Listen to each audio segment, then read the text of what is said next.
नमस्कार, स्वागत है आप सबका। आपके साथ मैं हूं मोनिका सिंह राणा। खबरों की शुरुआत करते हैं। भारत समेत दुनिया के कई देशों में सदी का सबसे लंबा चंद्रग्रहण देखा गया।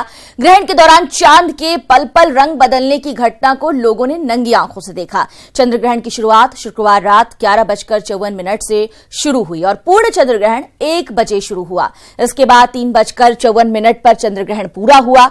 चंद्रग्रहण को भारत, म्यांमार, चीन, ताइवान, अमेरिका समेत कई देशों में देखा गया। इस दौरान चंद्रमा का रंग पूरी तरह लाल हो गया। इससे पहले 26 जुलाई 1953 को लंबी अवधि वाला चंद्रग्रहण लगा था और अब इस तरह का चंद्रग्रहण 9 जून 2123 में पड़ेगा।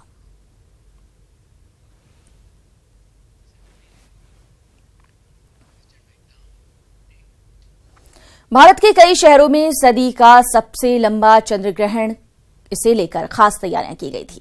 दिल्ली, अमृतसर, वाराणसी, इलाहाबाद, सिलीगुड़ी, हैदराबाद, मुंबई, जयपुर, बेंगलुरु और त्रिवेंद्रम में लोग सड़कों पर चांद का दीदार करते देखे गए और तमाम जगहों की एक साथ ये तस्वीरें आप देख पा रहे हैं। सदी का सबसे लंबा चंद्रग्रहण और चंद्रग्रहण का दीदार करने के लिए लोग रात को जागते रहे और चांद जो पूरी तरह से सफेद से लाल हो चुका था उसका दीदार कर रहे थे।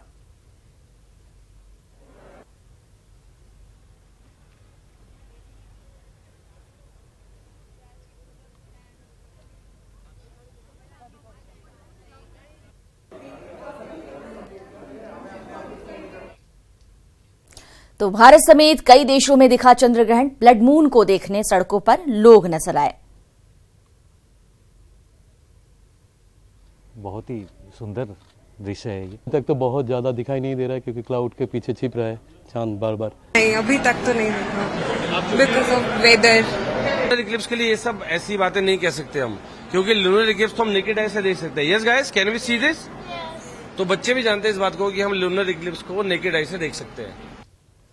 सदी के सबसे लंबे चंद्रग्रहण के मद्देनजर वाराणसी में लोग गंगा किनारे जुटे और ग्रहण के दौरान भजन में हिस्सा लिया। ग्रहण पूरा होने के बाद लोगों ने गंगा में स्नान किया। सदी के सबसे लंबे चंद्रग्रहण की वजह से सूतक के चलते देश भर के मंदिरों के कपाट शुक्रवार दोपहर बंद कर दिए गए थे।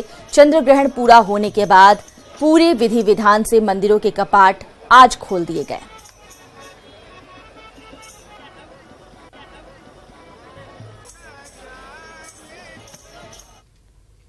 आज से सावन का महीना भी शुरू हो रहा है और इसी के साथ वेस्ट यूपी में शुरू हो रही है कांवड़ यात्रा। आज से शुरू होने वाली कांवड़ यात्रा 9 अगस्त को सावन की शिवरात्रि पर समाप्त होगी। सुरक्षा के लिए UP police, central paramilitary force, PAC, RAF सहित भारी मात्रा में फोर्स की तैनाती होगी। इसके अलावा ड्रोन और सैकड़ों सीसीटीवी के जरिए कांवड़ यात्रा की निगरानी भी की जाएगी। मेरठ जिला प्रशासन ने कांवड़ यात्रा संचालन के लिए इस बार शिव कांवड़ मेरठ के नाम से मोबाइल ऐप तैयार किया है। ऐप जियो मैप टेक्नोलॉजी पर आधारित है और गूगल प्ले स्टोर से डाउनलोड किया जा सकता है। ऐप पर मेरठ जिले में कांवड़ मार्गों की स्थिति, शिविर का हाल, सरकारी अस्पताल, एम्बुलेंस की तैनाती की स्थिति, पुलिस स्टेशन, चौकी आदि का पूरा रिकॉर्ड होगा। इसके अलावा पुलिस और शिविर संचालकों के नंबर भी ऐप पर मौजूद होंगे।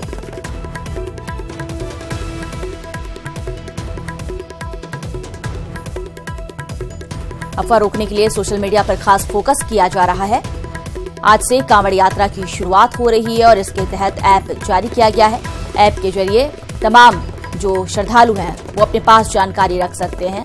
शिव भक्तों में जो उत्साह है वो कम ना हो किसी भी चीज को लेकर। वेस्ट यूपी के सड़कों पर आज से हर हर महादेव के नारे गुंजायमान हो रहे हैं और कांवड़ यात्रा की मदद के लिए, यात्रियों की मदद के लिए एक ऐप बनाया गया है। ऐप में यात्रा मार्ग, शिविर, पुलिस चौकी, तमाम चीजों की जानकारी उपलब्ध है। इसे डाउनलोड किया जा सकता है बहुत ही आसानी से और मार्गों की जानकारी हो, अस्पताल कहाँ है, एम्बुलेंस की स्थिति क्या है, कितने एम्बुलेंस आसपास मौजूद है, इन तमाम चीजों की जानकारी बहुत ही आसानी से मिल सकता है ऐप के जरिए। फिलहाल आपको बता दें कि कांवड़ यात्रा की शुरुआत आज से हो रही है और यात्रियों की मदद के लिए, श्रद्धालुओं की मदद के लिए एक ऐप जारी भी कर दिया गया है। सोशल मीडिया के जरिए श्रद्धालुओं को कोई दिक्कत ना हो इसका पूरा ख्याल रखा जा रहा है, क्योंकि सोशल मीडिया पर आजकल हर कोई एक्टिव होता है और ऐसे में प्रशासन ने भी तमाम दिक्कतों को दूर करने के लिए एक जरिया सोशल मीडिया को भी बनाया है।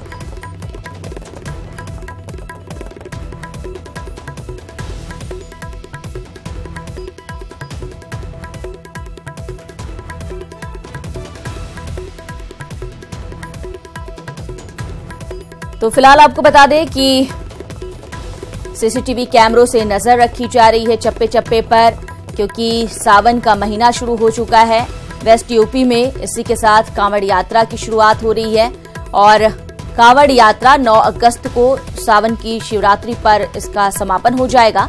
सुरक्षा के लिए UP police, central paramilitary force, PAC, RAF और साथ ही भारी मात्रा में फोर्स की तैनाती चप्पे चप्पे पर की गई है। इसके अलावा ड्रोन, सैकड़ों सीसीटीवी के जरिए कांवड़ यात्रा की निगरानी भी की जा रही है। मेरठ जिला प्रशासन ने कांवड़ यात्रा संचालन के लिए इस बार शिव कांवड़ मेरठ के नाम से एक मोबाइल ऐप भी जारी किया है।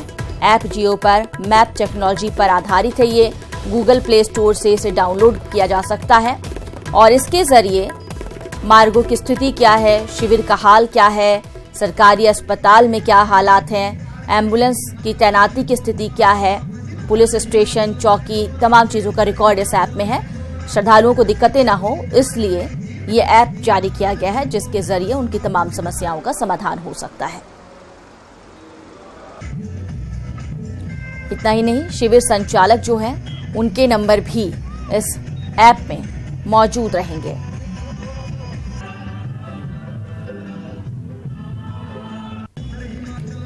तो शिविर संचालकों के नंबर भी ऐप में मौजूद रहेंगे। सीधे सीधे जो श्रद्धालु हैं उनकी परेशानी कम होगी। बड़ी संख्या में श्रद्धालुओं का जत्था आज सड़कों पर नजर आता है। हर हर महादेव के नारों से पूरा वातावरण गुंजायमान होता है और ऐसे में किसी भी हालात से निपटने के लिए प्रशासन ने भी अपनी पूरी कमर कस ली है।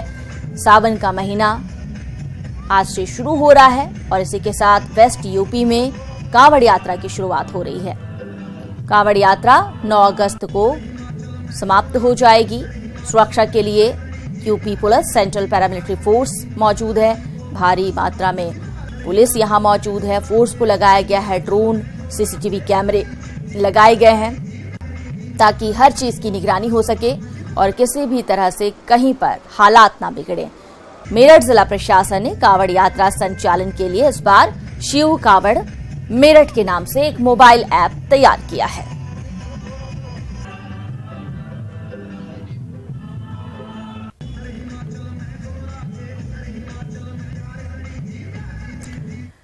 और किस तरह की तैयारियां हैं, क्या कुछ चल रहा है, ये जानने के लिए बात करते हैं अपने सहयोगी अमित राणा से, जो कि हमारे साथ लाइव जुड़े हुए हैं। अमित, ये बताइए, सावन यात्रा की आज से शुरुआत हो रही है, कांवड़ यात्रा की शुरुआत हो रही है, श्रद्धालुओं का जत्था नजर आ रहा होगा, किस तरह का माहौल है वहां पर, क्या कुछ आप देख पा रहे हैं?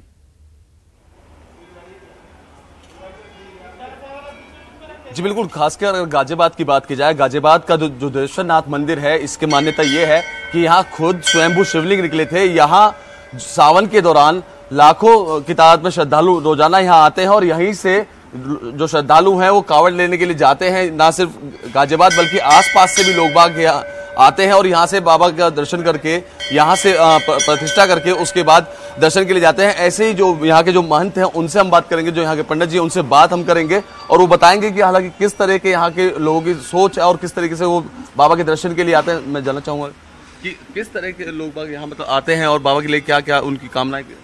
देखिए, ये तो आज सावन के पहला दिन है और इतना बारिश होने के बावजूद भी भक्तों का आना जाना सुबह 4-5 बजे से लगा रहा है। और जो है कि ये सावन में शंकर जी का ये विशेष महीना बोला जाता है, तो उसमें हर का मनोकामना पूर्ण होता है। विशेष करके कुंवारी लड़का लड़की का अगर कोई मनोकामना लेके 40 दिन तक, मतलब सावन से लेके आगे 40 दिन तक जो जल मान्यता ये है, स्वयंभू शिवलिंग यहाँ निकले थे। ऐसे में जो कांवड़िये हैं हर साल की तरह कितने कांवड़िये यहाँ आते हैं और मतलब कहाँ के क्षेत्र से आते हैं? जी, ये तो पूरा भारतवर्ष से आते हैं, ऐसे बात नहीं है कि कहीं कहीं से आते हैं, लेकिन पूरा दिल्ली, एनसीआर, हरियाणा और राजस्थान से भी आते हैं, उड़ीसा से भी आते हैं। मतलब हर जो जिसको ऐसे कहते हैं कि हमको स्वप्न होता है तभी हम आ पाते हैं, और स्वप्न जैसे जिस होता है लगभग तो लाखों कांवड़िये यहाँ आते हैं और उनके पुलिस प्रशासन भी सुचारू रूप से उनको दर्शन करा के मंदिर के प्रशासन की तरफ से दर्शन जानना चाहूँगा, मान्यता क्या है इस मंदिर की? बताया जाता है स्वयंभू शिवलिंग यहाँ निकले थे। जी, ये तो मान्यता है कि जब पहले 565 साल का हो गया मंदिर, अभी अब ऐसे पौराणिक बात करने के साथ ही मंदिर में किस तरह का वातावरण देखने को मिल रहा है, जरा तस्वीरें भी दिखाइए हमारे दर्शकों को। सबसे पहला पूजा आराधना उन्होंने किए थे। इसमें बिल्कुल देख सकते हैं यहाँ लोग बाग सुबह से आ रहे हैं, बारिश यहाँ हो रही है झमाझम, बावजूद उसके लोग बाग जो हैं वो लगातार यहाँ आ रहे हैं। सावन का जो महीना है, पावन महीना इसको कहा जाता है, इस पावन महीने में जो बाबा के दर्शन करने जो श्रद्धालु आते हैं, माना यह जाता है कि सावन का महीना बहुत ज्यादा ही महत्वपूर्ण होता है, क्योंकि भोले बाबा जिन्हें इष्ट देव भी कहा जाता है, सबसे प्राचीन देव हैं भोले बाबा, और कहा जाता है कि सिर्फ और सिर्फ जल मात्र से ये बाबा प्रसन्न हो जाते हैं। ऐसे में लोग बाग यहाँ आते हैं। और अगर बात की जाए द्वेषनाथ मंदिर की, तो स्वयं भू शिवलिंग यहाँ निकले थे, जिसके चलते इस मंदिर की मान्यता इतनी ज्यादा है कि न सिर्फ गाजियाबाद बल्कि आसपास के लोग भी यहाँ आते हैं और अपनी अपनी मनोकामना यहाँ लेकर आते हैं, और भगवान अपने इष्ट देव को मनाने के लिए बेल पत्तर और साथ ही दूध और जो नारियल है वो चढ़ाते हैं, ताकि उनकी जो मनोकामनाएं हैं वो पूर्ण हो। शुक्रिया अमित इस तमाम जानकारी के लिए आपका। अमित हमारे सहयोगी दिखा रहे थे किस तरह की तस्वीर यहां देखने को मिल रही है। अगली खबर की बात करते हैं। प्रधानमंत्री नरेंद्र मोदी का आज और कल लखनऊ में कई कार्यक्रम निर्धारित है। इसी क्रम में आज शाम मोदी लखनऊ पहुंच रहे हैं। पीएम मोदी ग्राम्य विकास विभाग के अनेक कार्यक्रमों और राज्य सरकार की महत्वाकांक्षी ग्राउंड ब्रेकिंग सेरेमनी में हिस्सा लेंगे। आज शाम पीएम नरेंद्र मोदी लखनऊ पहुंचेंगे और ट्रांसफॉर्मिंग अर्बन लैंडस्केप कार्यक्रम में शिरकत करेंगे। ये कार्यक्रम नगर विकास से जुड़ी सरकार की 3 महत्वपूर्ण योजनाओं, प्रधानमंत्री आवास योजना शहरी, Atal mission for rejuvenation of urban transformation AMRUT और स्मार्ट सिटीज मिशन की 3री वर्षगांठ पर आयोजित किया जा रहा है। पीएम मोदी का उपस्थित जनसमूह को संबोधित करने का भी कार्यक्रम है। पीएम मोदी अगले दिन फिर लखनऊ आएंगे और ग्राउंड ब्रेकिंग सेरेमनी में हिस्सा लेंगे। इस दौरान वे करीब 60,000 करोड़ रुपए की परियोजनाओं का शिलान्यास करेंगे।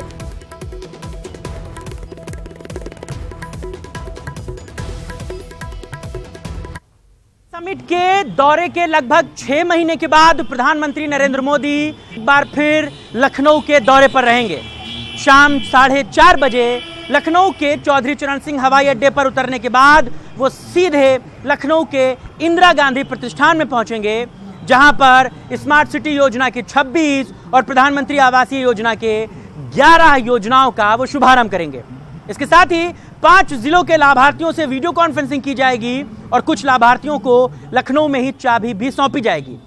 इसके बाद अपना कार्यक्रम खत्म करके प्रधानमंत्री दिल्ली वापस रवाना हो जाएंगे और अगले दिन यानी कि रविवार को सुबह 11:30 बजे फिर ग्राउंड ब्रेकिंग सेरेमनी में हिस्सा लेने के लिए वो लखनऊ पहुंचेंगे, जिसमें देश भर के 11 बड़े उद्योगपति हिस्सा लेने लखनऊ पहुंचेंगे। प्रधानमंत्री के दौरे की तैयारियां मुकम्मल कर ली गई हैं और अब लखनऊ पल के पावड़े बिछाए उनके आगमन की इंतजार कर रहा है। कैमरा पर्सन रमेश के साथ मोहम्मद शबाब, न्यूज़ 18 लखनऊ। तो प्रधानमंत्री आ रहे हैं। अपडेट के लिए बात करते हैं अपने सहयोगी अजीत से, जो कि हमारे साथ फोन लाइन पर जुड़े हुए हैं।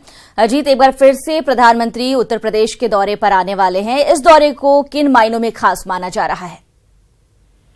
बिल्कुल मोनिका, प्रधानमंत्री का लगातार उत्तर प्रदेश में दौरों का सिलसिला जारी है और विशेष तौर से इन्वेस्टर समिट जब 4,27,000 करोड़ आया था तो बहुत सारे सवाल उठे थे कि सिर्फ कागजों पर हुआ है, एमओयू साइन हुआ है, धरातल पर नहीं उतरेगा। लेकिन कल जिन परियोजनाओं का शिलान्यास करेंगे प्रधानमंत्री, उसी एमओयू के 60,000 करोड़ की परियोजनाओं का वो शिलान्यास करेंगे। इसके अलावा ग्राउंड सेरेमनी है, ग्राम विकास योजना का है, अमृत योजना, उसके तहत वो भाग लेंगे। और आज वो लगभग 5:30 बजे के आसपास जो इंदिरा गांधी प्रतिष्ठान में सेशन हो रहा है उसमें वो हिस्सा लेंगे और 1 घंटे रहेंगे और लोगों को संबोधित करेंगे, उनसे मुलाकात करेंगे और फिर वो लगभग 6:30-7 बजे के आसपास वापस दिल्ली चले जाएंगे और कल फिर 11 बजे के आसपास वो एयरपोर्ट पहुंचेंगे और 11:30 बजे इंदिरा गांधी प्रतिष्ठान पहुंचेंगे और पूरे दिन वहां रहेंगे, सेरेमनी में हिस्सा लेंगे। मुख्यमंत्री भी मौजूद होंगे, गवर्नर भी मौजूद होंगे और देश के दर्जन भर बड़े उद्योगपति मौजूद होंगे जिन्होंने उन एमओयू पर साइन किया है, उस पर अब धरातल पर उतरने जा रहा है। वो चाहे बुंदेलखंड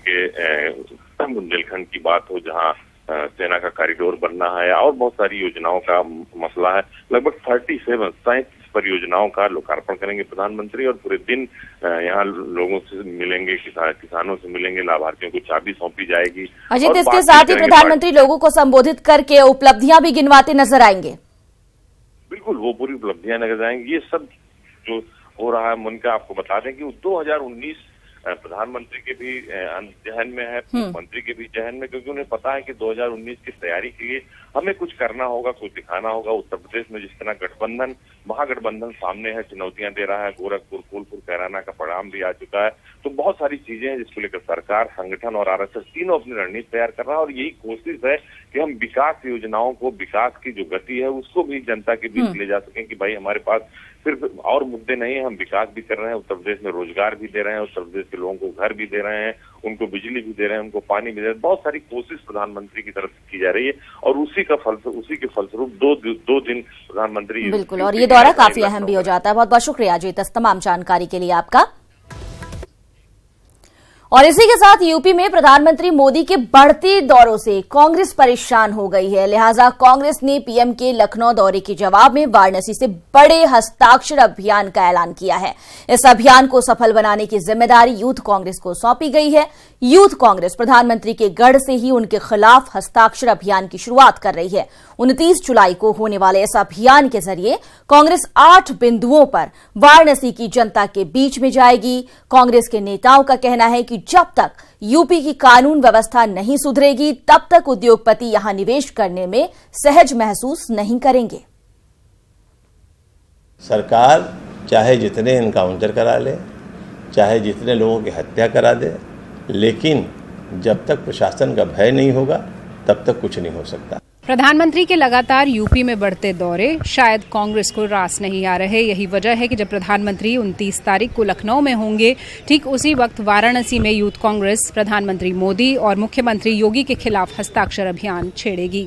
बताया जा रहा है कि 10 दिन तक बनारस में चलने वाले इस आयोजन में राहुल गांधी भी शामिल हो सकते हैं। कैमरामैन सुधीर जायसवाल के साथ शिवानी शर्मा, न्यूज 18 उत्तर प्रदेश लखनऊ। करते खबरों की ओर। गाजियाबाद के खोड़ा में 5 मंजिला इमारत गिरने से हड़कंप मच गया। इस बीच डीएम और एसएसपी के विरोधाभासी बयान सामने आ रहे हैं। डीएम का कहना है कि इमारत को खाली करवा लिया गया था और मलबे के अंदर कोई नहीं है, जबकि गाजियाबाद के एसएसपी वैभव कृष्ण के मुताबिक इस मलबे के अंदर कितने लोग दबे हैं इस बात की फिलहाल कोई जानकारी नहीं मिल पा रही है।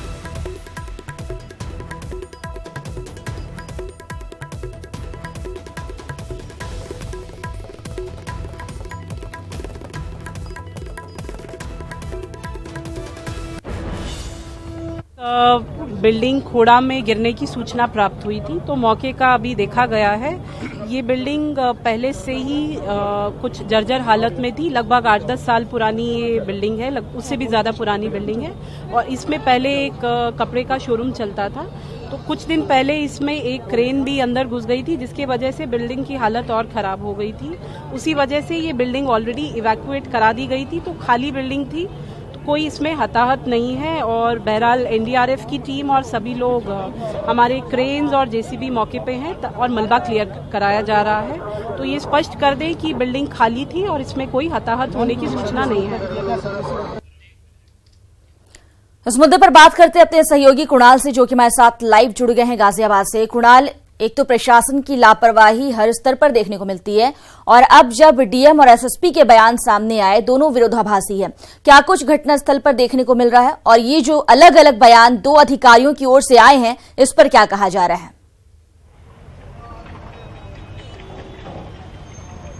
देखिए मोनिका, मैं आपको बताता हूँ कि जो प्रशासन अगर समय से अपनी कुंभकर्णी नींद से जाग गया होता तो शायद ये हादसे जो आज कल आप देख रहे हैं कि लगातार जो इमारतें वो भर भरा के जमींदोज हो रही हैं, वो आज ये स्थिति देखने को ना मिलती। मैं इस समय की हालत यहाँ पे बता दूं कि जो रेस्क्यू है वो पूरी तरह से चल रहा है। आप तस्वीरों में देख सकते हैं कि जो बिल्डिंग है उसको यहाँ पे जो जेसीबी वगैरह सब यहाँ से हटाया जा रहा है और साथ ही साथ जो एनडीआरएफ की टीम है वहाँ भी उसने अपने काम में लगी हुई है। लेकिन सबसे बड़ी बात यह है कि इस बिल्डिंग को पहले ही खाली करा दिया गया था और इस बिल्डिंग में अब कोई भी जो यहाँ पे नहीं रह रहा था। फिलहाल किसी के हताहत होने की सूचना नहीं मिली है। सबसे बड़ी बात है एनडीआरएफ ने भी अपना जो अपने इक्विपमेंट से यहाँ पे सारा पता किया, उनको भी यहाँ पे अभी किसी के होने की खबर नहीं मिली है। लेकिन सब लोग एहतियातन तौर पे यहाँ पे एम्बुलेंस भी खड़ी है, तमाम चीजें हैं कि अगर कोई कैजुअलिटी हुई भी होगी तो उसको बाद में हटाया जाएगा। अगर कुछ आगे भी आपसे अपडेट लेंगे कुणाल। फिलहाल शुक्रिया इस तमाम जानकारी के लिए।